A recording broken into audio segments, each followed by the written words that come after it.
Hello! Temtem, the game that is kind of like Pokemon, but not entirely like Pokemon. I've played about 2/3 of what has been released so far, and I'm going to tell you what I think about the game and whether or not I think it's worth playing. Keep in mind that so far, only early access content has come out, so my opinion is subject to change. Also, I'm going to avoid spoilers except for some of the mechanics of the game, so if you're the type of person who treats story spoilers like they're the plague, it's okay, you can stick around. I'm going to break this up into a few categories, starting with the more like superficial, subjective stuff and moving into the actual gameplay. The first thing that you do when you load up Temtem is you get to create your trainer. Tamer. Yeah, it's a lot like Pokemon, but there's like tiny little differences. I'm probably going to compare this to Pokemon a lot because they are pretty similar, but there are definitely differences. One of the differences is when you're creating your tamer, you're actually able to choose your pronouns. So instead of being just like male or female, you get to choose like the they pronoun if you want to. So that's a huge step forward toward equality, and I really like that. They also continue to support this throughout the game. Like, there are characters in same-sex relationships, which is really cool to see in a video game, and definitely promotes diversity and acceptance, and I really like that. I'm happy that they're doing that. When you're designing your tamer too, there's more options as far as like clothes, the colorings of all the different things. Like, I was able to make my hair ombre, which was super fun and cool. You can also choose how they run and what their voice sounds like, because yeah, there is kind of like a little voice when they do certain things. So that's really fun and cool. It feels like your character in Temtem has a lot more personality than in Pokemon games.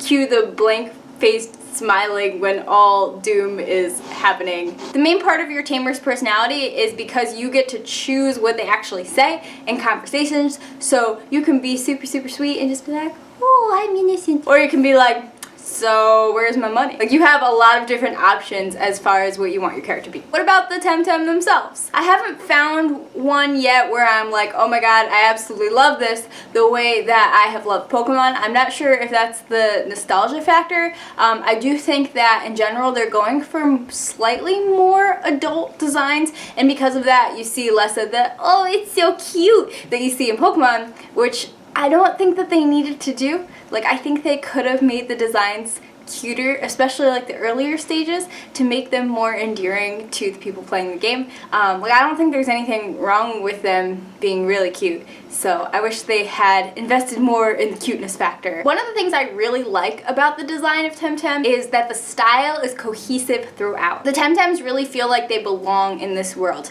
Their color schemes match the different areas that they're in a way that makes sense but isn't boring. Like, they're able to find that nice balance where it's like, oh yeah, this all looks like it's part of the same world without being like, oh yeah, this is all just the same looking. It also makes the game flow pretty seamlessly because it's not like you go from one route to the other and all of the colors just like totally change in really weird ways. Yes, there are areas that are different colors and it's not like it's the same route all over the place, but the colors all feel like they're from the same family of colors, I guess, and so it looks very cohesive. And overall, I would say that the feel of the game is more adult. There's more like referential humor. Like, there's a lot of times when they'll reference Pokemon and make jokes about things that were in the Pokemon games but are slightly different here but kind of the same, and it's really nice that it's able to kind of poke fun at itself. It also seems like there are going to be some like more adult and darker moral themes that are going to go on throughout Temtem, so I'm curious to see those explored more. Okay, now on to the actual mechanics of the game,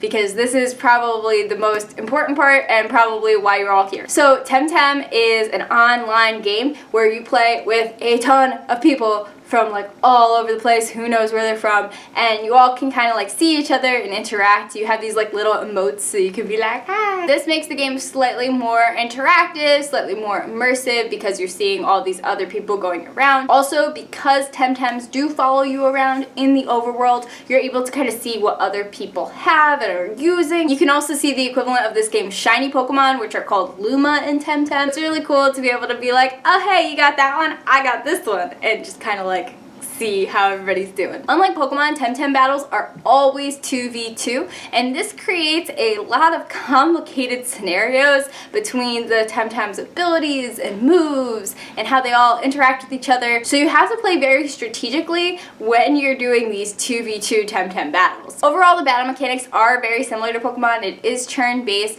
You pick one move at a time for each of your Temtems, and then based on priority and speed stat, different ones go first. That part of it is not super innovative. However, they have a new mechanic, and it's actually a stat of the Temtem called stamina. And stamina is this bar that's basically like mana if you've played any games with like magic users. Each move will cost a certain amount of stamina, and as you use those moves, the stamina will go down. If the stamina reaches 0, the Temtem will lose some health, and then it won't be able to do any sort of moves the next turn. When I first noticed this mechanic, I kind of didn't like it because I was like, oh no, like my Temtem can't go out all the time and be like a superstar, and they don't feel as powerful. However, upon playing the game for a little bit more, I think that this is a fantastic mechanic because it encourages you to switch in and out your Temtem, which makes the strategy more complicated than in Pokemon.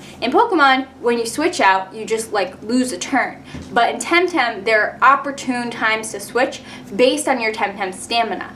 After you switch, your Temtem will start to earn back their stamina while they're waiting. They can also earn back their stamina if they're on the field, but like, why wouldn't you bring in a Temtem with full stamina? So it becomes this whole other like resource that you have to manage when you're playing the game, and it makes it a lot more difficult. The 2v2 system also affects catching because you're more likely to pull the Temtems that you want to catch, and you're also able to catch 2 things at a time. So for those of you who played previous generations of Pokemon, there were ones where like 5 different Pokemon would spawn at once. You could only catch one of them. In Temtem, you can catch both of the ones that spawn, so it makes it so that if you want to catch a whole bunch of things really, really fast, it's kind of easier to do that. But to balance the fact that you can do like a 2v2 catching, the stamina component makes it actually more difficult to catch, because if the wild Temtem, I almost said Pokemon, run out of stamina, they hurt themselves, and so you can accidentally knock out a Temtem that you're trying to catch because its stamina gets too low. So you have to be careful when you're catching them that you don't take too much time or it will just knock itself out. As I said before, this is an online game, so there is cooperative play. In Pokemon, the limits of cooperative play are pretty much just raids, which raids are very, very slow. They can be really fun and cool, but oh my gosh, are they so slow. In Temtem, you can play the entire story mode with another person. This is a very nice feature. Me and my boyfriend played a lot of the story mode together, and it was so much fun. The only issue is that right now, the cooperative mode is kind of hit or miss, depending on where the servers are and where they are in their updates, but as soon as they actually get it so that it fully works and it's not just like an early access game. And the final mechanics related thing that I want to talk about is competitive. I have very mixed feelings about competitive for Temtem. The good part is that when you go into a competitive Temtem battle with an actual human player, you get to bring more than the actual 6 Temtem. I forget exactly how many you bring, but after you show the different Temtems that you're planning on using,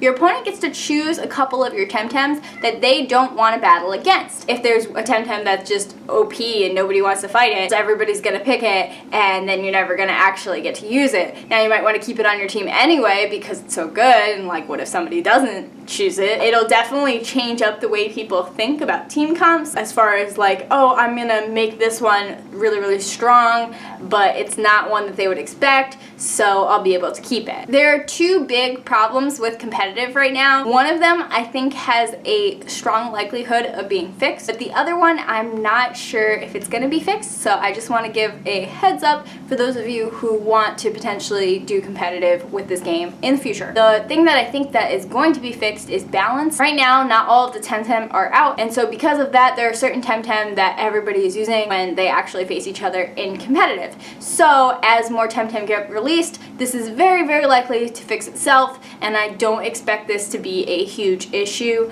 once the full game is done. But the other issue I think might be a big problem, and that is breeding. In Pokemon, each Pokemon can breed infinite amounts of times. You can have them lay as many eggs as you need, but in Temtem, each Temtem is limited in the number of times that it can breed, and this is complicated. There are a lot of the same items that they have in Pokemon where it's like, oh yeah, this Pokemon will pass down this stat kind of a thing. But even so, with the limited number of times of breeding, the equivalent of like a 6 IV Pokemon, if you want to have that in Temtem, you have to follow this like breeding method perfectly and then just hope and pray that they are the right genders so that they can all breed with each other. If that doesn't work out correctly, in order to have a chance of even getting to the final stage, you basically have to restart that part of your like breeding method, and it can take forever.